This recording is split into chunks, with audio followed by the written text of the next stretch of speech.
ভারতকে রীতিমতো চোখে সর্ষে ফুল দেখিয়ে এশিয়া কাপ ছিনিয়ে নিল পাকিস্তানের ১৯ না পেরুনো ক্রিকেটারেরা। জয়ের পরেই মাঠে মহান স্রষ্টার কৃতজ্ঞতায় সিজদায় লুটিয়ে পড়েন ক্রিকেটার সহ ম্যানেজমেন্টের সবাই। বোলিং ব্যাটিং দুই বিভাগেই রীতিমতো শাসন করেছেন পাকিস্তান অনূর্ধ্ব ১৯ দল। ১৯২ রানের বিশাল ব্যবধানে ভারতীয় অনূর্ধ্ব ১৯ দলকে হারিয়েছে পাকিস্তান দল। শুরুতে ব্যাট করতে নেমে ৩৪৭ রানের বিশাল সংগ্রহ পায় পাক ক্রিকেটারেরা। দুই ওপেনার হামজা জহুর ও সামির মিনহাজের উদ্বোধনী জুটি থেকে আসে ৩১ রান। জহুর ফিরে গেলেও ব্যাট হাতে তাণ্ডব চালায় মিনহাজ, যেন ভারতীয় উদীয়মান তারকা বৈভব সূর্যবংশীকে মাঠেই সাক্ষী রেখে টুর্নামেন্টে তার ১৭১ রানের রেকর্ড ভেঙে ১৭২ রানের রেকর্ড গড়ে নেন এই তরুণ।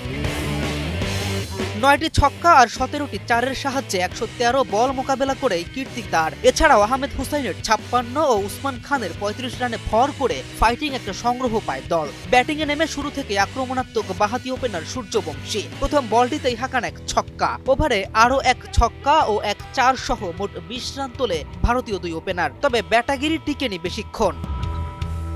আলদিরেজার বলে অধিনায়ক আয়ুষ ফিরে গেলে যেন রীতিমতো ধস নামে ভারতীয় ব্যাটিং লাইন আপে। আক্রমণাত্মক সূর্যবংশী একবার ক্যাচ ড্রপে জীবন পেলেও দীর্ঘ করতে পারেনি ইনিংস। যুক্তরাষ্ট্রের ১ নম্বর জিম চেইন গোল্ডস জিম এখন আবারও বাংলাদেশে।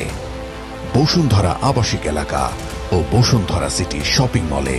আলদিরেজার বলেই হামজার তালুবন্দি অর্থাৎ ক্যাচ আউট হয়ে ফিরে যান ভারতীয় তরুণ তুর্কি। আর তারপর যেন কেবল যাওয়া আসার মিছিল। দলটির হয়ে সর্বোচ্চ ৩৬ রান করেন ১০ নম্বরে ব্যাট করতে আসা ব্যাটার দীপেশ দেবেন্দ্র।